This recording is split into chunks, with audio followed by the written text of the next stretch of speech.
다음 주 열리는 한미 정상회담에서 통화 스와프 논의 가능성이 있다고 대통령실이 언급했습니다. 한편 추경호 경제부총리는 최근 고환율이 과거 위기 상황과 완전히 다른 양상을 보이고 있다며 과도하게 불안해할 필요는 없다고 또 한 번 강조했습니다. 테라 루나 사태에 충격을 받은 미국 자본시장 당국이 미 상원 청문회에서 규제 강화를 예고했습니다. 우리 수사 당국도 테라 루나를 자본시장법 위반으로 기소할 수 있는지 검토에 들어갔습니다. 애플 아이폰 14 판매의 85% 이상이 150만 원 이상 고가에 집중된 것으로 나타났습니다. 경기가 좋지 않은 상황에서도 고가폰 인기가 시들지 않으면서 삼성 등 주요 경쟁사들 역시 비슷한 전략으로 대응할 것으로 예상됩니다. 제약바이오 업계가 코로나 창궐 당시 발생했던 전환사채 만기가 내년에 대거 몰려 우려를 낳고 있습니다. 올 들어 주가가 전환가액을 밑돌면서 풋옵션을 행사하는 채권자들도 늘고 있습니다.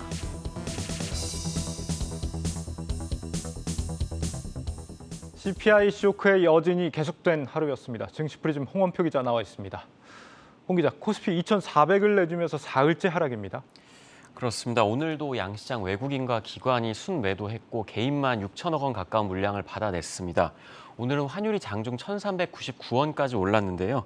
연고점을 다시 썼습니다. 네. 어제 이제 정부가 외환 보유액을 시장에 내다 팔면서 환율을 좀 끌어내렸는데 좀 역부족이지 않았나 이런 의견들이 있습니다. 정부의 노력에도 이제 환율이 1,400원을 넘어서는 게 좀 시간 문제다 이런 분석들이 많이 나오고 있는데 이 위안 환율이 달러당 7위안을 넘는 이걸 포치 현상이라고 하는데 오늘 위안화의 약세가 굉장히 강했던 측면이 우리 시장에도 좀 영향을 줬다 이런 분석이 있더라고요. 그렇습니다. 네, 그래서요? 오늘 오후에 이제 대통령실이 밝혔는데 다음 주에 이제 윤석열 대통령이 미국을 방문을 하는데 조 바이든 미국 대통령과 한미 통화 수합에 대해서 논의를 한다 이렇게 이제 공식적으로 발표를 했습니다. 장 막판에 이 소식이 들리면서 좀 낙폭이 커지면서 1,388원 선까지 좀 밀려났는데요. 그러니까 하루에만 좀 등락폭이 10원이 넘을 정도로 좀 이제 많이 널뛰기 하는 장세를 보였는데 실제로 한미 통화 수합 계약이 이제 체결이 된다 이러면 좀 어떻게 될까 이런 예상들을 많이 하게 되는데 네. 글로벌 금융위기였던 2008년에 300억 달러 그리고 코로나19 팬데믹이 창궐했던 2020년에 600억 달러의 이제 통화 스와프를 체결한 적이 있습니다. 일단 이 정도 규모라면 환율 안정에 좀 직접적인 영향을 준다기보다는 좀 시장 참가자들한테 좀 심리적인 안정을 가져다주는 그런 좀 역할을 할 것으로 보이고요. 또 아직은 이제 계약을 한 게 아니라 좀 불확실성이 높기 때문에 좀 섣부르게 판단하기는 좀 쉽지 않지만 예. 또 이 현재 원화뿐만 아니라 대부분의 국가들이 좀 통화 가치가 약세고 강달러 현상이 지속이 되고 있기 때문에 이 통화 스와프라는 논의가 좀 새로운 변수를 어느 정도 영향을 미칠지는 좀 더 지켜봐야겠습니다. 바이든이 이번에 과연 우리에게 선물을 가져다 줄지.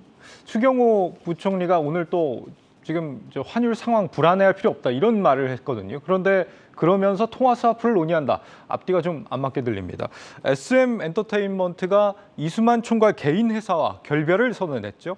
그렇습니다. SM이 이제 어제 장 마감 후에 공시를 했는데요. 이수만 총괄 프로듀서의 개인 회사인 라이크 기획과 프로듀싱 계약을 조기 종료를 검토하고 있다 이렇게 밝혔습니다. 네. SM은 이 라이크 기획과 이제 프로듀싱 계약을 맺어서 이제 매출의 일정 비율을 좀 인세로 내고 있는데요. 이 계약이 좀 부당하다 이런 지적이 좀 끊이지 않았습니다. SM은 라이크 기획과 20년 용역 계약을 맺어서 올해 상반기에만 100억이 넘는 이제 금액을 지급을 했는데 이 계약이 종료가 된다면 연평균 한 250억 원이 넘는 인세 중에 30% 약 80억 원 정도가 이제 줄어들게 되는데 이 규모가 SM 1년 영업이익의 10%나 됩니다. 그래서 증권가에서는 이 SM이 이 지배구조 문제로 인한 저평가 상태를 좀 벗어날 거다 이렇게 분석을 하고 있는데 오늘 증권가에서는 SM의 목표 주가를 일제히 올렸습니다. 하나증권 같은 경우는 10만 5천 원에서 11만 원으로 올렸고요. 신한금융투자도 9만 3천 원에서 10만 원, 하나투자증권도 9만 1천 원에서 10만 3천 원까지 올렸습니다. 오늘 SM의 주가는 18%나 폭등했고 자회사인 SM 라이프 디자인 그리고 SM CNC도 13% 그리고 5%대 상승 마감했습니다. 그동안 SM의 주가 상승을 가로막고 있던 게 무엇이었는지 오늘 좀 극명히 드러난 것 같은데 그렇습니다. 결국에는 이제 행동주의 펀드와 소액주주들의 승리다 이렇게도 평가를 해볼 수가 있겠습니다. 소카 얘기도 한번 해보겠습니다. 소카는 지금 상장한 지 얼마 안 됐는데 주가가 계속 하락하고 있네요. 소카가 상장한 지 3주 정도 됐는데요. 네. 6거래일 연속 하락 마감했습니다. 공모가가 2만 8천 원이었는데 오늘 종가가 2만 100원에 이제 그쳤습니다.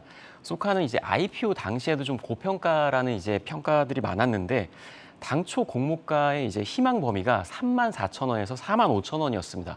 그런데 당시에도 기관의 수요 예측이 좀 미달하면서 네. 이제 공모가가 28,000원으로 이제 낮아졌는데 그 공모가에서도 계속 하락하면서 지금 2만 원이 깨질 위기에 놓여 있습니다. 네. 일단 이 전반적으로 좀 증시가 부진한 것도 좀 영향이 있지만 기관 투자자들이 상장 이후에 계속 팔고 있다는 점도 주가 하락에 좀 영향을 주고 있는데 소카는 기관 투자자에게 전체 240만 주 정도, 한 67%를 배정을 했는데 이 중에 약 200만 주가 의무 보유 기간이 없습니다. 그렇다 보니까 기관이 계속 이제 좀 내다 팔고 있는데 9월 들어서는 하루를 제외하고는 계속 기관이 이제 순매도를 하고 있습니다. 일단 뭐 향후 전망에 대해서는 좀 증권가에 좀 엇갈리는데요. 이제 장점 같은 경우는 일단 모빌리티 플랫폼 중에서는 유일하게 이제 올해 좀 흑자 전환이 기대가 된다는 평가가 있고, 네. 하지만 이 카쉐어링 시장이 워낙 이제 경쟁이 심화되고 있기 때문에 장기적으로는 좀 수익성이 좋지 않다 이런 평가들이 좀 나눠지고 있습니다. 그러니까 이렇게까지 또 떨어질 주식인가 싶기도 하거든요. 그러니까 이 소카의 부진 어떻게 보면 지금의 이 IPO 시장의 상황을 여실히 보여주는 조금 상징적인 사례가 아닌가 싶기도 하고요.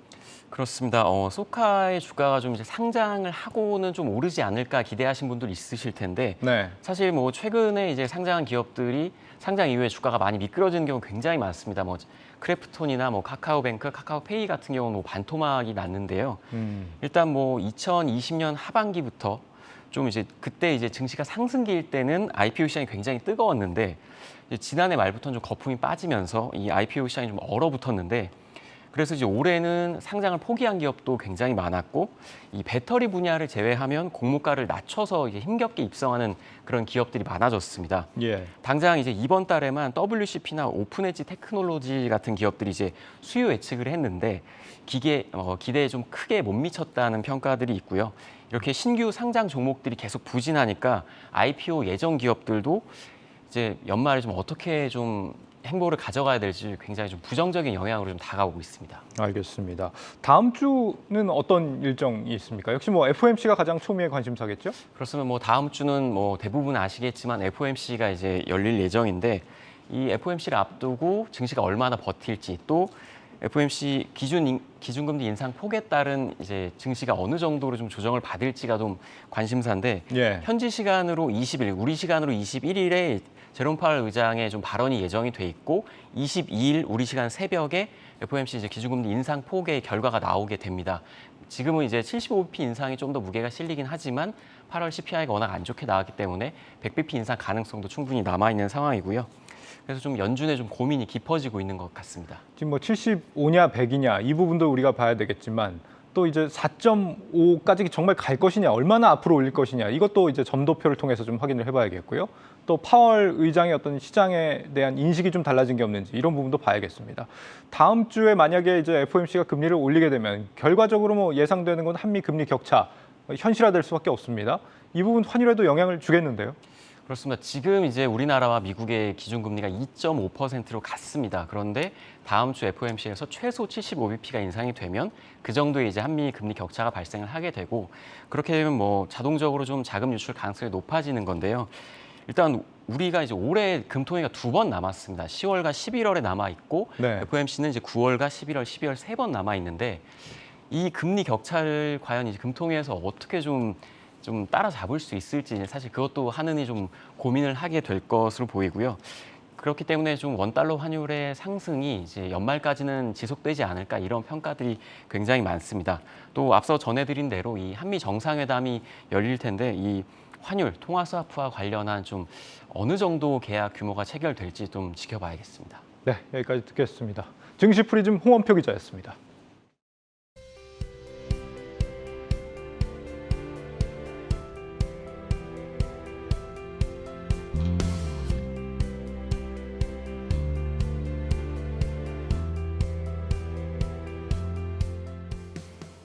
네, 뉴욕 증시 상황 월가 분석 통해서 살펴보겠습니다. 글로벌 콘텐츠부 이지호 기자 나와 있습니다.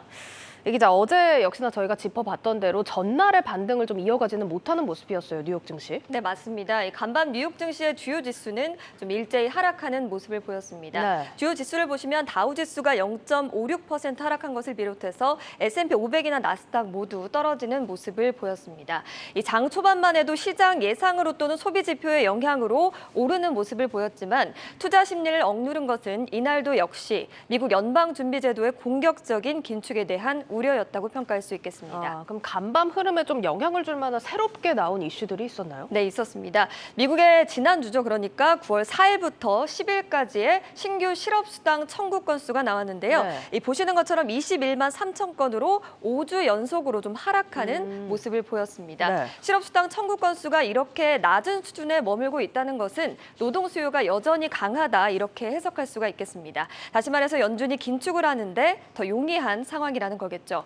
이에 연준의 통화 정책에 민감한 미국의 2년물 국채 금리는 장중 3.8% 넘게 좀 치솟았는데요. 예. 비 라일리 파이낸셜의 아트호건 수석 시장 전략가는 오늘 시장을 움직인 주요 요인 중에 가장 큰 것은 사람들이 수익률 곡선에 시선을 집중하고 있는 것이라고 말하면서 특히 2년물 국채 금리가 고공행진을 계속하고 있는데 네. 앞으로 통화 정책이 어떻게 될 것인지에 대한 시각이 좀 담겨 있다 이렇게 분석을 했습니다. 시장에 시각이 담겨 있다. 그러니까 고용 상태가 양호하고 수익률 곡선에 시각이 담겨 있다라고 하는 의견입니다. 그러면 지금 예상보다 큰 폭의 금리 인상이 가능할 수도 있다. 이렇게 들리는데 어떻습니까? 네, 맞습니다. 이 미국의 현재 기준금리는 2.25에서 2.5% 수준이죠. 네. 이번 금리 인상기의 최종 금리는 4% 정도로 전망이 됐었던 상황입니다. 예. 하지만 8월 소비자 물가 지수 CPI가 나온 이후로 4.5%에 가까운 수준으로 상향 조정되고 있는 상황입니다.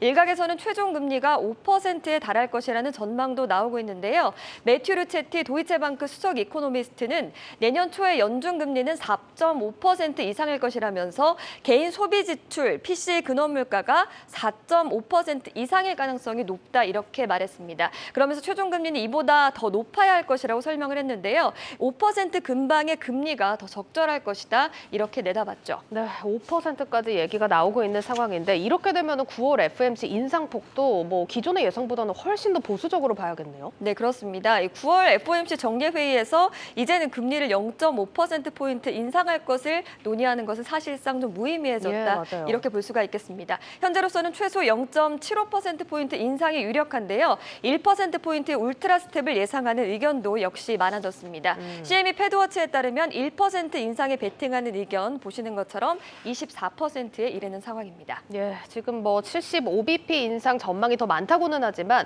100bp 인상 전망도 만만치가 않은 비율이어서 관련 신호들 굉장히 민감하게 좀 체크를 해야 될 것 같습니다. 사실 금리가 이렇게 오른다면 걱정을 안 할 수 없는 부분이 또 경기 침체 우려잖아요. 어떻습니까? 네, 맞습니다.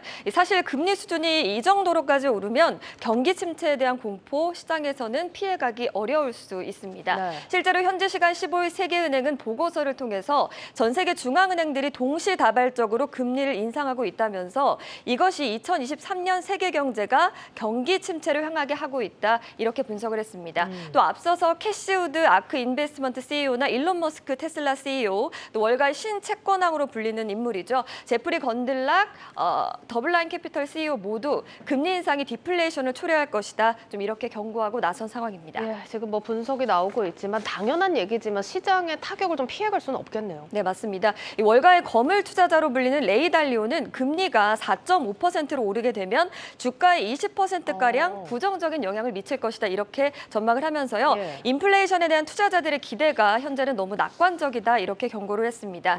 미국에서의 실물 자산 타격 역시도 예상이 됩니다. 부동산 거물로 꼽히는 베리 스탠리아트 스타우드 캐피털 CEO는 연준이 공격적인 금리 인상을 고집할 경우에 주택 시장에서 대붕괴 사태가 발생할 것이다. 이렇게 분석을 했는데요. 예. 실제로 미국의 30년 만기 주택담보대출 금리가 2008년 이후 처음으로 6%를 넘어선 상황이죠. 이렇게 주담대 금리가 오르면서 집값도 조정 움직임을 보이고 있습니다. 네, 뭐 시장도 물론이고 부동산, 실물자산 쇼크까지 예상이 나오고 있다라는 상황인 건데 월가 분석 좀 더 들어보겠습니다. 어떤가요? 네, 월가 전문가들은 조금 더 보수적으로 접근하라 이렇게 조언을 하고 있는 상황입니다. 네. 뱅크 오브 아메리카는 경기 침체에 대비해서 방어주 위주로 포트폴리오를 짜야 한다고 말하면서 현 상황은 역사적으로 가장 공격적인 통화 긴축 국면이라면서 연착륙을 낙관하는 투자들과는 반대되는 신호를 무시해서는 안 된다. 있다. 이렇게 좀 전했습니다. 알겠습니다. 일단 구체적인 사례들이 좀 있으면 좋겠다 싶은데 어떤 식으로 포트폴리오를 짜야 될까요? 월가에서는 좀 호재가 있는 개별 종목을 중심으로 접근하는 조치를 좀 취하고 있는 상황인데요. 네. 간밤 뉴욕 증시 약세를 보였지만 급등한 종목을 보겠습니다. 바로 넷플릭스와 그다음에 윈 리조트 이 두 가지를 꼽을 수가 있는데요. 넷플릭스의 주가는 5% 넘게 좀 급등하는 모습을 보였습니다. 이날 에버코어는 넷플릭스 목표 주가를 15일 종가보다 약 27% 높은 $300로 제시를 했습니다. 네. 그러면서 넷플릭스가 광고를 보는 조건으로 구독료를 낮추고 계정 공유 단속에 나서는 것은 매출과 순이익에 보탬이 될 것이다. 이렇게 전했습니다. 앞서 보셨듯이 윈 리조트도 실점 48% 오르는 모습을 보였습니다. 크레딧 스위스가 윈 리조트에 대한 투자 의견을 중립에서 시장 수익률 상회로 높이고 목표 주가를 $117로 제시했기 때문인데요. 네. 지금 주가가 급등해서 $65 수준이지만 여전히 좀 80% 추가 상승 여력이 있다는 것이죠. 윈 리조트는 미국 1위의 카지노 운영 기업인데요. 네. 크레딧 스위스는 라스베이거스 사업장 내 컨벤션 센터를 확장한 것을 굉장히 긍정적으로 봤는데 이 카지노 리조트의 특성상 객실 부분의 마진이 좀 낮거든요. 네. 그런데 이렇게 컨벤션 센터를 확장하는 윈 리조트의 계획이 마진을 개선할 것이다. 이렇게 예상을 했습니다. 알겠습니다. 보셨듯이 넷플릭스와 윈 리조트 제시가 됐는데 두 기업 모두 실적 개선이 가능한 부분, 이 부분에 좀 기대가 모였다 봐야겠죠? 네, 또 공통점이 하나 더 있었습니다. 네. 이들 기업의 주가가 그동안 과도하게 좀 떨어졌다는 점이죠. 그랬죠, 예. 1년 변동률을 볼 때 넷플릭스는 59.62%, 윈 리조트는 24.54% 하락했습니다. 이 주가가 과도하게 하락한 탓에 저평가 영역에 진입했기 때문에 투자 위험 대비 보상 수준이 매력적이라고 본 겁니다. 네, 일단 개별 마진 개선 호재와 저평가 구간에 있다는 점이 투자 포인트로 꼽혔습니다. 또 다른 종목들도 있을까요? 네, 이날 나온 투자 의견을 중심으로 좀 설명을 드려보도록 하겠습니다. 애틀랜틱 에쿼티즈는 게임 업체인 액티비전 블리자드를 좀 꼽았습니다. 애틀랜틱 에쿼티즈는 액티비전에 대한 투자 의견을 시장 수익률 평균에서 비중 확대로 높이면서 네. 마이크로소프트의 인수 가능성과 회사가 가진 강력한 게임 콘텐츠가 주가의 호재가 될 수 있다 이렇게 평가를 했는데요. 미국을 포함한 주요국에서 마이크로소프트의 인수를 막을 가능성이 있지만 네. 인수 시에는 주가가 $95까지 뛸 수 있다는 건데 만약에 인수가 실패할 경우에도 주가가 $73 수준에 이를 것으로 보면서 목표 주가를 $84로 제시를 했습니다. 지금보다도 10% 정도의 상승 여력이 있다는 건데요.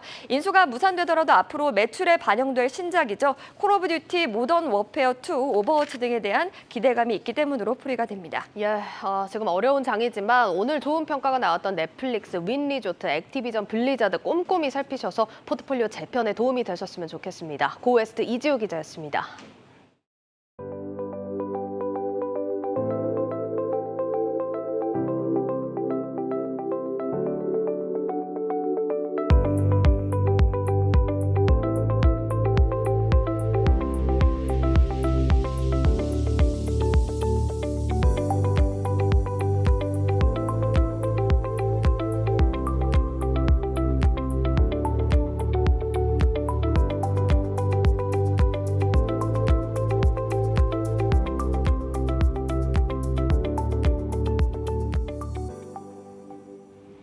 올해 초 가상자산 시장에 큰 충격을 안겨준 테라루나 사태를 놓고 규제와 수사 움직임이 한창입니다. 미국에서는 규제 강화를 위한 입법 청문회가 열렸는데 증권거래위원회와 상품선물거래위원회가 서로 중추 역할을 맡겠다며 치열한 공방을 벌였습니다. 먼저 이민재 기자입니다. 로스틴 베넘 CFTC 위원장이 미국 상원 청문회에서 가상자산 시장에서 CFTC가 적합한 규제기관이 될 수 있다고 밝혔습니다. 베넘 위원장은 명확한 규제 구축과 시장 보호가 시급하다며 주요 규제기관이 될 준비를 하고 있다고 거듭 강조했습니다. This would be for rulemaking, this would be for hiring, this would be for training, expertise. 그런데 이날 청문회에서 게리 갠슬러 SEC 위원장은 이에 반하는 의사를 내비쳤습니다.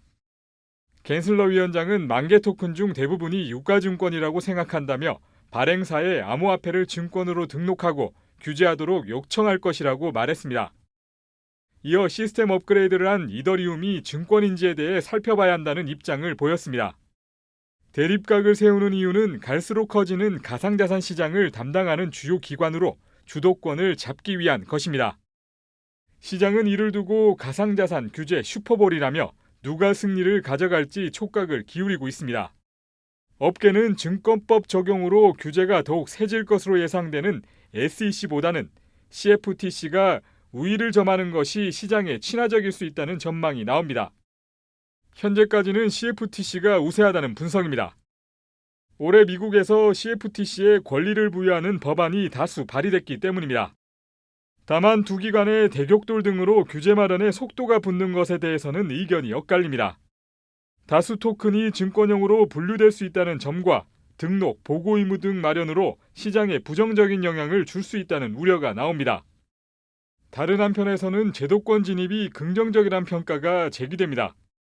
두 기관이 누가 규제를 하는 게 맞는 것인가를 명확하게 하는 목적 자체는 이 업계 발전에 긍정적인 요인이라고 생각을 합니다. 국내에서는 이후에 나올 미국 가상자산 제도에 민관이 촉각을 기울이는 가운데 여당이 미국 CFTC, EU 집행위와 가상자산 정책에 대해 논의를 하는 등 최근 대내외 상황에 맞춰 제도 준비를 서두르고 있습니다. 한국경제TV 이민재입니다. 한편 국내에서는 테라 루나 사태에 대한 검찰의 수사가 본격화하고 있습니다. 이번 사례 자본시장법을 적용하려는 움직임이 감지되고 있습니다. 경제부 정호진 기자 나와 있습니다. 정 기자, 일단 검찰이 수사의 고삐를 좀 조이는 모습이죠. 네, 그렇습니다. 어제 검찰이 권도영 대표를 비롯해서 이 테라와 루나를 발행한 이 테라폼랩스의 경영진 6명에 대한 체포영장을 발부받았습니다. 네. 여기에 더해서 인터폴의 적색 수배와 그리고 또 여권 무효화 등도 이어갈 전망인데요. 지난 5월 이 투자자들이 권 대표를 사기, 유사수신 등의 혐의로 고소한 이후에 검찰은 수사에 착수했었는데 이 싱가포르에 거주 중인 것으로 파악되는 권 대표가 출석 요구에 응하지 않자 강제로 신병을 확보하기 위한 것으로 보입니다. 이 검찰 체포영장 발부 사유를 보면은 자본시장법 위반 혐의라고 나와 있거든요. 근데 가상자산은 사실 자본시장법으로 다룰 수 있는 사안은 아니지 않습니까? 그렇습니다. 이 자본시장법은 주식이나 뭐 채권 같은 증권을 주로 다루는 법인데 예. 이 국내에서는 아직까지 가상자산을 이 증권으로 간주한 적은 없었습니다. 그런데 이번 뭐 검찰의 행보에 따르면 이 향후에 국내에서 일부 가상자산 같은 경우에는 자본시장법에 따라서 규제가 이루어질 수도 있다는 겁니다. 이복현 금융감독원장도 어제 기자간담회를 통해서 특정 요건인 경우에는 증권으로 판단할 수 있다며 이 같은 의견을 검찰에 제공했다 이렇게 말했습니다. 특정 요건인 경우에는 일부 가상자산을 증권으로 판단할 수 있다라는 얘기인데 이렇게 되면은 어떤 게 달라지게 될까요? 쉽게 말해서 뭐 규제의 울타리가 높아진다라고 볼 수 있겠는데요. 네. 현재 뭐 예를 하나 들어보면 현재 특정 코인이 뭐 업비트에 상장된다라고 한다면은 이 업비트에서 자체적으로 상장 심사를 합니다. 예. 그래서 이게 뭐 건강한 코인인지 아닌지 판단을 하는데 만약에 자본시장법의 적용을 받게 된다면 이 증권 신고서를 사전에 신고를 하고 예. 또 당국의 인가를 받은 다음에 뭐 공모를 진행하는 등 이런 절차를 따라야 되거든요. 그러니까 주식 IPO 하듯이 똑같은 절차를 밟는다 이런 얘기인 거죠? 그렇습니다. 뭐 이렇게 그렇다 보니까 높은 기준을 제시하는 만큼 이 투자자 보호 기준도 높아지게 되고 예. 또 만약에 또 가상자산을 통한 금융범죄 굉장히 많이 일어나고 있지 않습니까? 예. 이런 경우에 처벌 강도도 높아질 수 있겠다라고 보여지고 있습니다. 예, 그러니까 규제나 절차가 더 엄격해진다 이런 얘기인데 그런데 이제 앞서서 특정 요건인 경우라는 이제 전제 조건이 붙었거든요. 이게 일부 가상자산이라고 한정을 한 건데 어떤 기준으로 판단을 하겠다는 겁니까? 이 증권성을 판단하는 대표적인 기준이 하위 테스트라고 있습니다. 예. 검찰도 이 하위 테스트를 바탕으로 테라와 루나의 이 증권성 여부를 검토한 것으로 전해졌는데요. 하위 테스트란 보시는 것처럼 뭐 돈을 투자한 건지, 뭐 투자로부터 수익을 얻으려는 기대가 있는지 등등 이런 4가지 기준을 가지고 이 증권성 여부를 따지기 위해서 예. 이 미국의 증권거래위원회가 제시한 기준입니다. 그래서 이 같은 기준을 통해서 볼 때 이 루나 같은 경우에도 증권성이 있다고 본 거죠. 그렇다 보니까 비슷한 코인들 같은 경우에도 국내에서 향후 자본시장법의 같은 규제를 받을 가능성이 커지고 있는 겁니다. 국내에 마땅한 기준이 정립이 안 돼 있다 보니까 미국 SEC 기준을 가져다 쓰는 걸로 보이는데 대표적으로 어떤 게 이 기준으로 따져봤을 때 증권에 해당되는 걸까요? 현재 검찰도 테라 루나를 비슷하게 보고 있는 것 같고요. 네. 또 현재 뭐 추가적으로 물망에 오르고 있는 코인들 한번 살펴보면 뭐 트론, 뭐 웨이브 이런 비슷한 코인들이 여러 개 있습니다. 이런 코인들이 향후 증권성을 적용받을 것으로 점쳐지고 있고요. 예. 또 최근 뭐 이런 증권형 토큰 같은 경우에는 지금은 업비트 같은 거래소에서 거래가 되고 있지만 이제는 뭐 또 금융당국에서 한국거래소 산하에 또 새로운 거래소를 신설하려고 하고 있습니다. 그렇기 때문에 이곳에서 거래가 향후 이루어질 수 있기 때문에 현재 거래소에서는 상장 폐지될 가능성이 있다. 이런 점도 참고를 해두셔야겠습니다. 검찰이 이 기준으로 기소를 해도 실제 판결이 어떻게 날지는 또 봐야 되는 부분이겠죠? 네. 예. 그런데 이런 상황에서 지금 루나 코인이 최근에 크게 좀 요동치는 모습을 보이고 있습니다. 지난주에는 70% 넘게 올랐다. 무슨 일입니까? 하루에만 70%가 넘게 뛴 건데요. 하루 만에? 왜 이런지 한번 살펴보면 네. 테라 커뮤니티에서 이 테라 루나 이 코인이 한 번 거래될 때마다 1.2%의 수수료를 부과하고 이 부과된 수수료를 속각하자라는 이런 제안이 나왔고요. 예. 이게 굉장히 다시 재점화됐기 때문입니다. 현재 루나 클래식 코인의 공급량이 약 6조 개가 넘어갑니다. 근데 거래될 때마다 1.2%씩 계속해서 소각이 이루어진다면 유통량이 줄어들기 때문에 결국 1달러까지 가격이 오를 수 있다. 이런 의견들이 지금 많이 돌고 있는 겁니다. 예. 이 제안에 대해서 뭐 쿠코인이나 뭐 후오비 같은 대형 거래소 같은 경우에도 소각을 지원하겠다 이렇게 밝히기도 했고요. 또 여기에 더해서 또 권도영 대표의 이 SNS 활동도 이런 급등세에 불을 지폈다. 이런 목소리도 제기되고 있습니다. 루나 코인의 가치를 다시 끌어올리려는 움직임이 지금 커뮤니티들 중심으로 좀 나타나고 있다라는 거고, 지금 이런 상황에서 이 권도영 대표 SNS가 또 좀 논란이 되는 것 같습니다. 여기서 지금 하는 뭐 트윗 같은 것들이 일론 머스크가 트윗을 하는 것처럼 그렇습니다. 그 트윗 하나에 막 가격이 막 오르고 내리고 요동치고 있다면서요? 네, 맞습니다. 권도영 대표가 사실 예전부터 SNS 굉장히 활동 많이 해왔거든요. 예. 네. 근데 지금도 사실 뭐 도피 생활이라고 볼 수도 있겠지만 지금 외국에서 지금 체류를 하고 있는데 이 와중에도 계속해서 트위터 활동을 이어가고 있습니다. 지금 보시는 그림이 지금 강아지랑 이렇게 손을 맞댄 건데 이 동영상 파일이 올라간 다음에 루나 이누라는 코인이 3일 만에 360%가량 뛰었고요. 예. 또 뭐 수리 중이라는 이모티콘이 올라가면서 뭐 업데이트하겠다 이런 의사가 내비쳐지기도 했고, 또 어제만 하더라도 이 달, 그러니까 루나를 뜻하는 달과 뭐 하트 이모티콘 등을 올리기도 했습니다. 근데 뭐 다만 이렇게 뭐 루나 커뮤니티에서 합의한 것처럼 1.2%의 뭐 수수료 소각이 이루어진다고 하더라도 뭐 수요가 없다면 코인 가격이 오를 동인이 없고, 예. 또 권 대표의 트윗 자체가 이 코인의 내재 가치를 올리진 않는다는 점 투자에 참고를 하셔야겠습니다. 참고로 말씀드리면 루나 코인의 가격이요, 오늘 오후 기준으로 약 0.00028달러, 우리 돈으로 0.40원도 안 되는 가격에 거래되고 있습니다. 지금 수사도 받고 뭐 거래 뭐 지금 규제도 움직임도 있고 막 이런 상황인데, 루나 코인 지금 투자하는 거에 대해서는 어떻게 생각을 해야 됩니까? 사실 뭐 굉장히 투자에 있어서는 다양한 의견이 제시될 수 있는데, 저 같은 경우에는 사실 이 루나 코인 같은 경우는 내재 가치가 있다고도 보기 어렵고, 또 장기적으로도 과연 루나 코인이 담을 수 있는 가치가 얼마나 있을지 이 부분에 대해서는 투자자분들이 직접적으로 검토를 하셔야겠습니다. 예, 잘 들었습니다. 경제부 정우진 기자였습니다.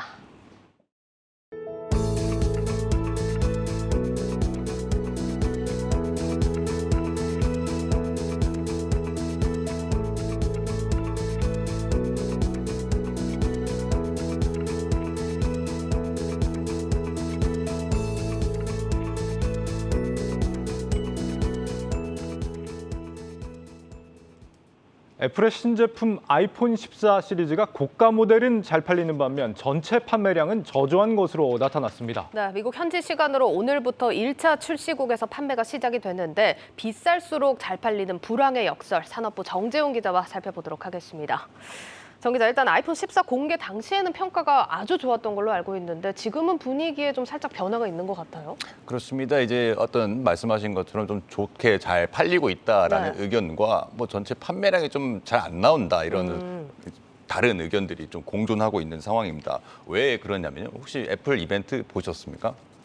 아니요, 못 봤습니다. 이때 아이폰을 좋아하는 사람들은 사실 아이폰 프로와 프로 맥스라고 해서 이제 고가 라인업이 나올 때 이제 환호성을 질렀을 그런 어떤 요소가 있는데 어떤 이벤트였어요? 이른바 이제 애플 감성이라고 하죠. 이제 다이나믹 아일랜드라고 해서 이 M자 노치에서 이제 가운데 동그라미가 뭐 커졌다가 작아졌다가 그 UI의 특성에 맞춰서 바뀌는 이런 것들을 좀 좋아하는데 이런 것 측면 때문에 신기능이 최신 애플 아이폰 프로와 좀 고가 라인, 한국 돈으로 한 150만 원 이상인데 여기에만 이 기능을 좀 적용해주면서 이쪽 수요는 사전 예약 판매가 중국에서도 굉장히 수치가 좀 높고 200만 대 이상 중에서 100만 대 이상이 다 프로와 프로 맥스에 몰렸다고 할 정도로 좀 많이 나와 있고요. 지금 저가 모델인 경우에는 그러면 그 노치 부분이 아직도 M자로 되어 있는 건가요? 그렇습니다. 이제 전작과 이제 거의 흡사하죠.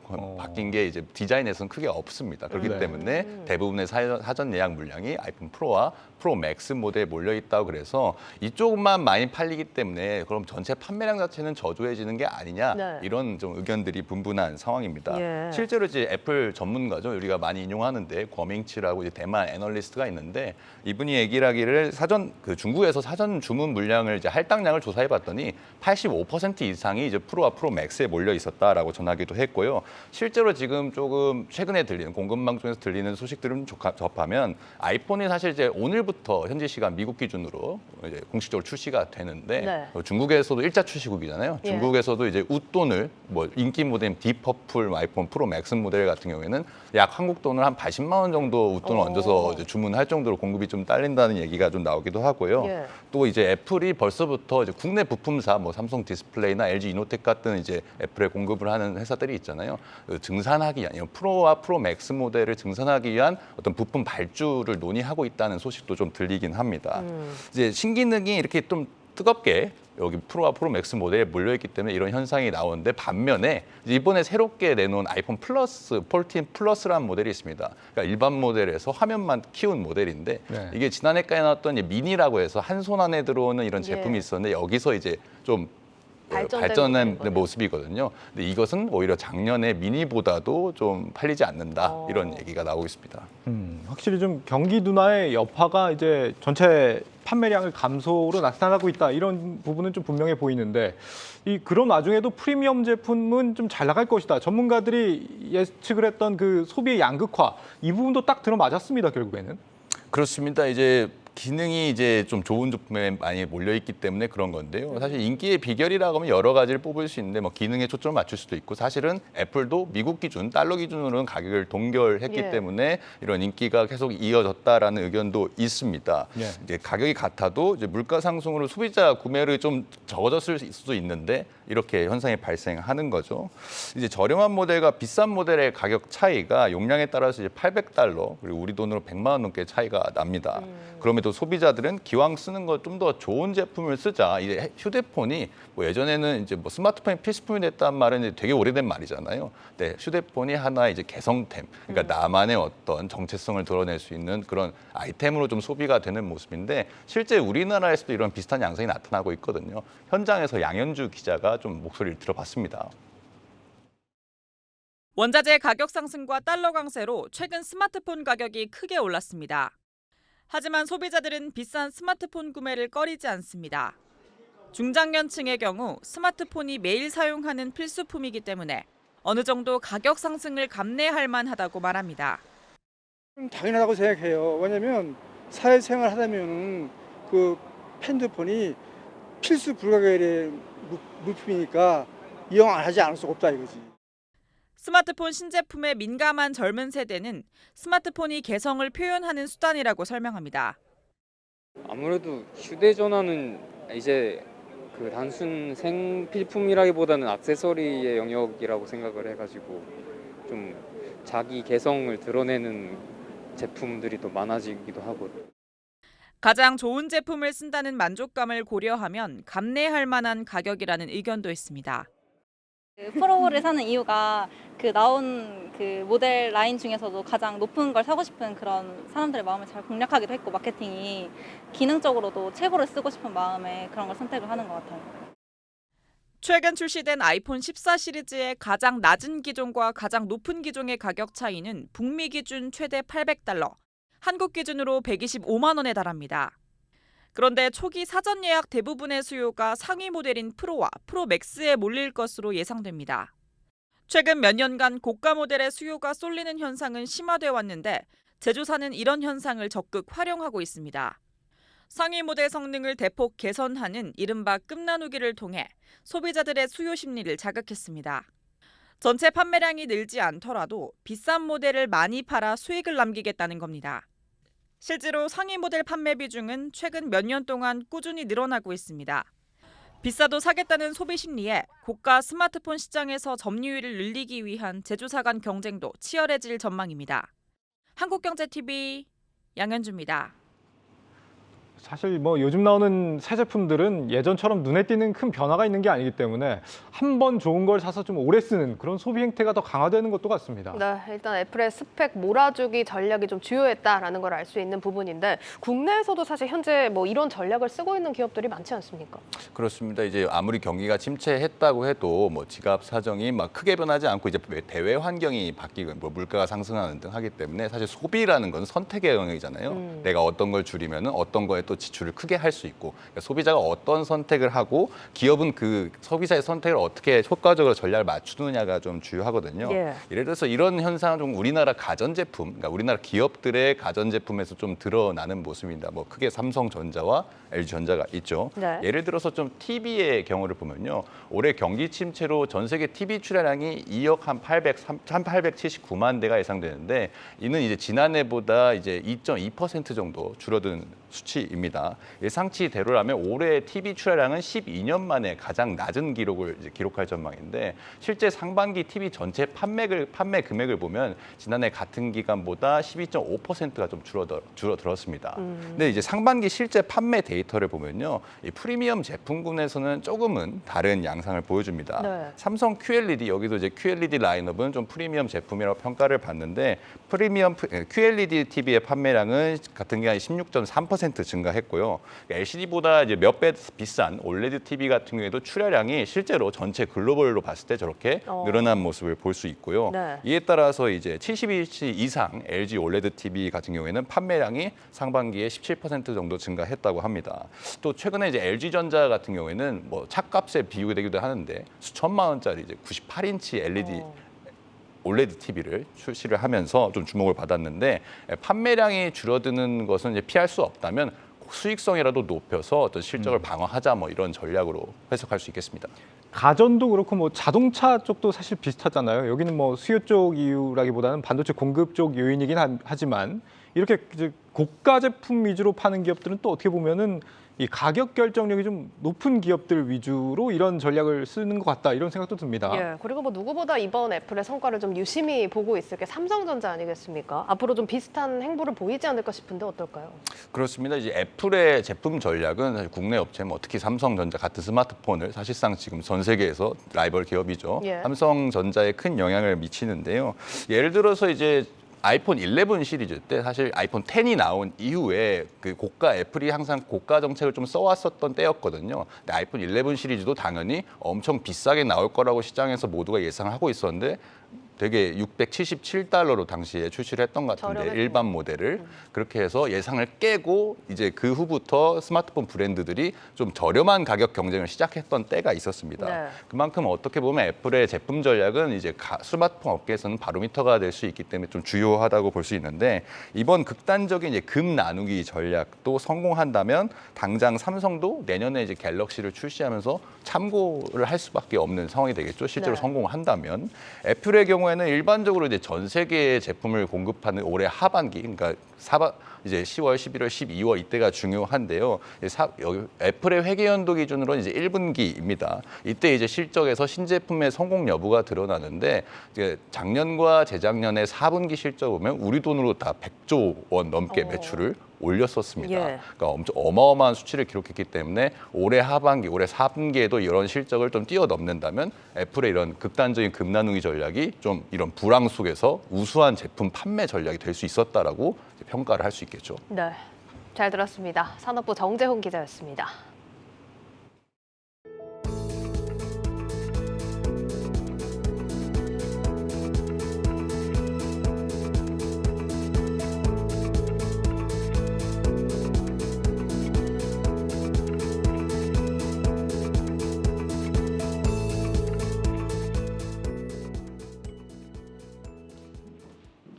금융노조가 전면 파업에 들어갔지만 참여도는 10%도 채 되지 않았습니다. 특히 주요 시중은행은 거의 참여를 하지 않았는데 이 공감대를 잃은 파업이라는 자주 섞인 목소리도 나옵니다. 신용훈 기자입니다. 오늘 오전 10시 서울의 한 시중은행 영업점 모습입니다. 금융노조가 오전 9시부터 전면 파업에 들어갔지만 창구는 여느 때처럼 정상적으로 운영되고 있습니다. 불편하거나 이런 건 없으시죠? 네. 오늘도 뭐 평소랑 비교했을 때 큰 차이는 없었던 것 같습니다. 대기 시간 역시 파업 전과 차이가 없었습니다. 너무 오래 걸리시거나 그런 거 전혀 없었어요. 이용하실 때 불편하거나 전혀 없었어요. 뭐 바로 지연되거나 그런 것도 없었어요. 지난 2016년 9월 이후 6년 만에 다시 총파업에 들어갔지만 일선 조합원들의 참여는 저조했습니다. 실제로 KB국민은행과 신한, 하나, 우리, NH농협 등 5대 시중은행의 파업 참여 인원은 은행별로 80에서 150명 수준으로 평균 참여율이 1%가 채 되지 못합니다. 그나마 이전 이슈가 있는 산업은행과 기업은행의 참여율은 76%와 48%로 비교적 높았지만 은행권 전체의 동력을 끌어올리기에는 한계가 있었습니다. 그렇다면 은행 조합원들의 참여가 이처럼 저조했던 이유는 뭘까?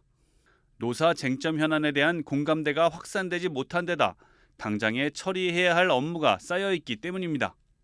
사업에 대한 급박함이나 동참할 생각보다는 현재 지금 저희가 진행되고 있는 안심전환 대책이나 이런 거에 대한 창구가 막 분주하고 이러니까 그거에 대한 준비로 좀 거기에 더 집중을 하고 있는 현재 그렇고요. 금융노조는 임금 인상률 5.2%, 주 4.5일제 실시, 점포 폐쇄 시 사전 영향평가제도 개선, 정년 65세 연장, 산업은행 부산 이전 중단 등을 요구하고 있습니다. 임금 인상률을 제외하면 시중은행 직원들에게는 크게 와닿지 않는 사안들입니다. 또 각종 횡령과 이상 외환 거래 등으로 여론의 시선이 곱지 않은 상황에서 파업에 나서기가 부담스럽다는 것이 시중은행들의 시각입니다. 결국 전체 은행원들의 니즈를 아우르지 못하고 여론의 호응을 얻지 못한 이번 파업은 노조 지도부들과 일부 국책은행들만이 참여하는 그들만의 리그로 남게 됐습니다. 한국경제TV 신용훈입니다.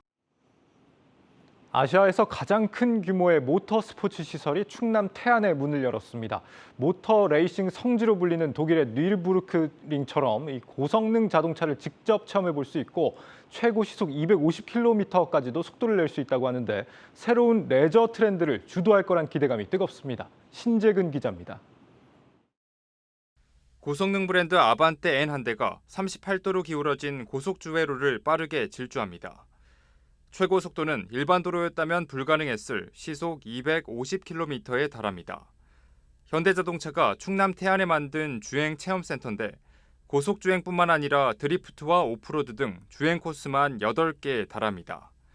이는 국내 최대 규모로 현대차는 이곳을 연간 약 15,000명이 방문하는 모터스포츠의 성지로 키우겠다는 계획입니다.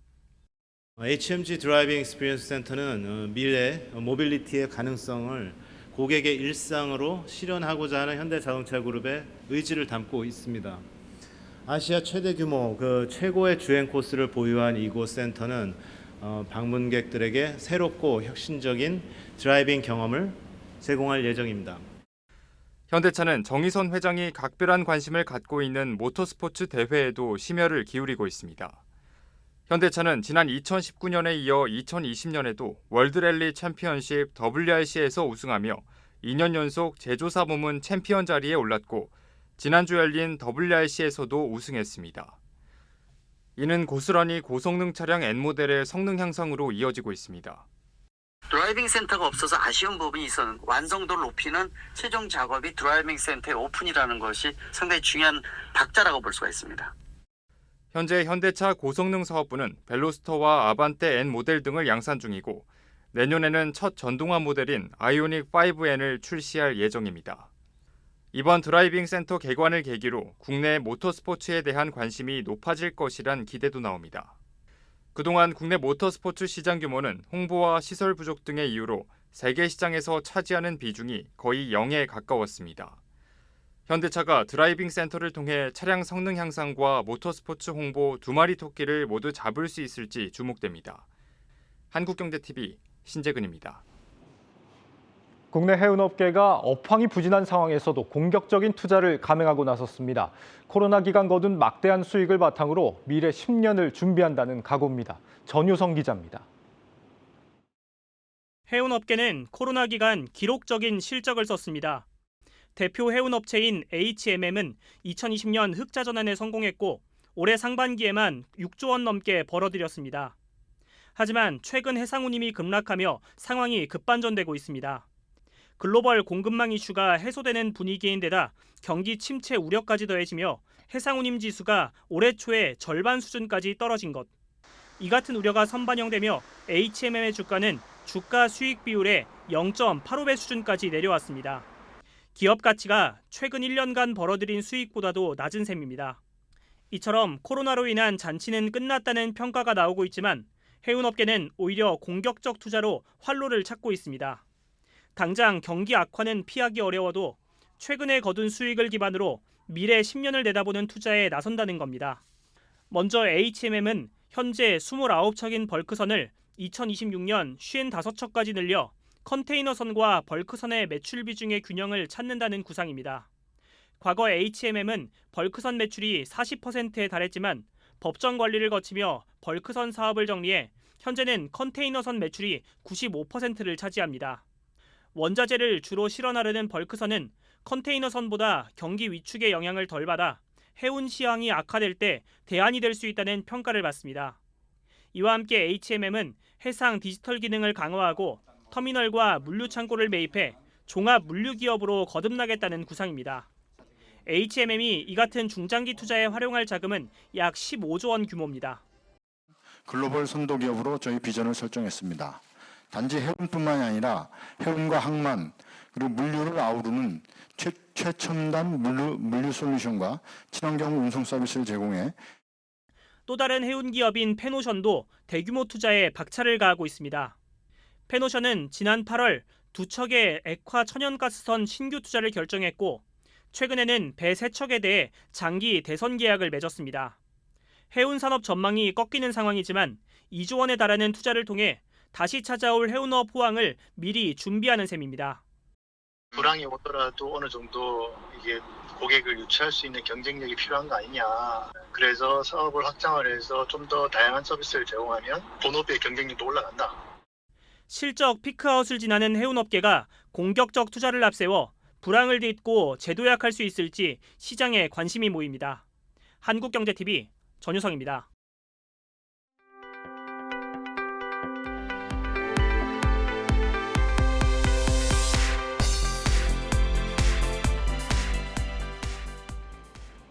코로나 거품이 빠지면서 전환 사채를 대거 찍어냈던 제약 바이오 회사들 위기론이 나오고 있다고 합니다. 어떤 내용인지 IT 바이오부 김수진 기자와 함께 살펴보겠습니다.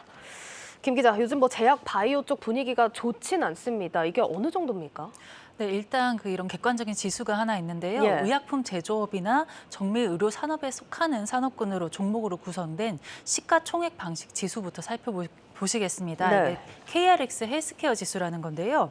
2020년 코로나 이슈로 제약 바이오 산업에 대한 투자 심리가 좀 많이 커졌습니다. 예. 이러면서 지수도 코로나 이후로 꾸준히 상승해서 2020년 12월에 5,600선까지 올라갔습니다. 네. 하지만 지난해 말부터 이제 서서히 떨어졌고요. 지금은 3,000선이 깨졌습니다.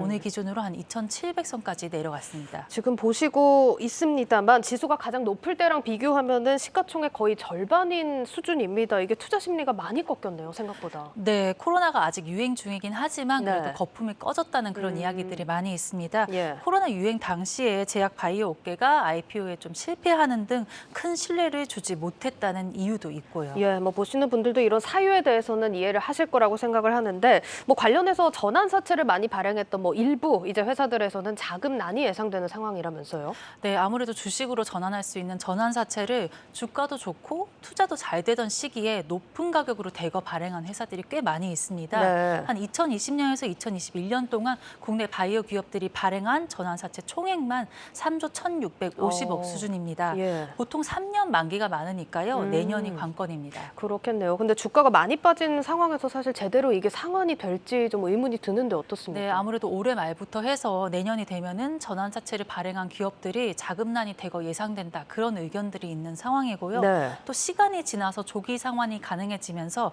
주가가 전환 가액을 밑돌자 이제 풋옵션 행사를 요구하는 투자자들도 계속 나오고 있습니다. 예, 지금 주가도 살펴봤지만 워낙 또 등락이 커서 주식으로 받기보다는 현금으로 받길 바라시는 분들이 더 많지 않을까 싶은데요. 네, 아무래도 이것 때문에 업계에서 좀 크게 우려하는 분위기입니다. 네. 관련해서 익명을 요구한 업계 관계자 인터뷰 준비했습니다. 현재 바이오주가 폭락한 경우가 많아서 대부분 전환가액에 한참 못 미치죠. 이 피싱 조항이 있더라 하더라도 아마 이보다도 낮은 주가 때문에 원금 상환을 요청할 것으로 보이는데 이미 연구개발 및 운영자금으로 자금을 지출한 상황이라서 상환 여력이 없는 기업들이 꽤 많아요. 게다가 요즘 경기 침체로 자본 조달이 매우 어려져서 문제가 매우 심각합니다. 그래서 아마 내년에는 좀 많은 기업들이 도산이라든지 최대 주주들이 지분이 많이 희석되거나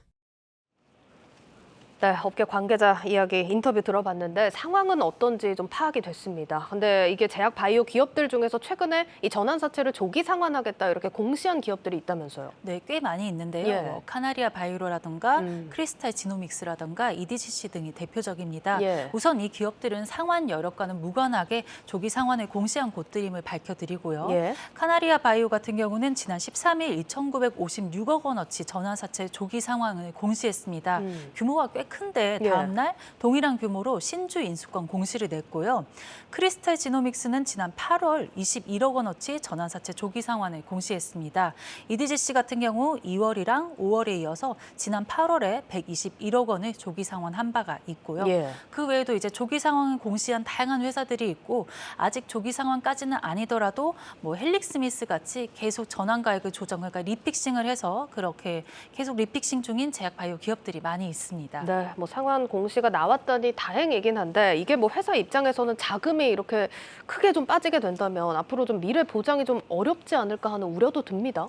회사에 아무런 문제가 없고 심지어 파이프라인이 꽤 괜찮은데도 이런 상황이 발생하면은 돈이 없어서 임상을 중단하는 그런 안타까운 사태가 벌어지기도 하고요. 그렇죠. 말씀하신 대로 이제 심각한 경영난을 겪을 수도 있습니다. 네, 알겠습니다. 자, 다만 이번 사태 후에도 살아남은 건강한 기업들을 또 참고하신다면 옥석 가리기 기회가 될 수도 있지 않을까 싶습니다. IT바이오부 김수진 기자였습니다.